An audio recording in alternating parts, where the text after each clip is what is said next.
اپنی وفات سے قبل ایک والد نے اپنے بیٹے سے کہا، میری یہ گھڑی میرے والد نے مجھے دی تھی جو کہ اب 200 سال پرانی ہو چکی ہے، لیکن اس سے پہلے کہ میں تمہیں دوں، کسی سنار کے پاس اسے لے جاؤ اور اس سے کہو کہ میں اسے بیچنا چاہتا ہوں، پھر دیکھو وہ اس کی کیا قیمت لگاتا ہے۔ بیٹا سنار کے پاس گھڑی لے گیا، واپس آ کر اپنے والد کو بتایا کہ سنار اس کے 25,000 قیمت لگا رہا ہے کیونکہ یہ بہت پرانی ہے۔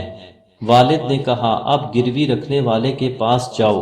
بیٹا گروی رکھنے والوں کی دکان سے واپس آیا اور بتایا کہ گروی رکھنے والے اس کی 1500 قیمت لگا رہے ہیں کیونکہ یہ بہت زیادہ استعمال شدہ ہے۔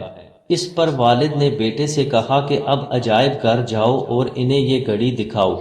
وہ عجائب گھر سے واپس آیا اور پرجوش انداز میں والد کو بتایا کہ عجائب گھر کے محتم نے اس گھڑی کی 8 کروڑ قیمت لگائی ہے کیونکہ یہ بہت نایاب ہے اور وہ اسے اپنی مجموعہ میں شامل کرنا چاہتے ہیں۔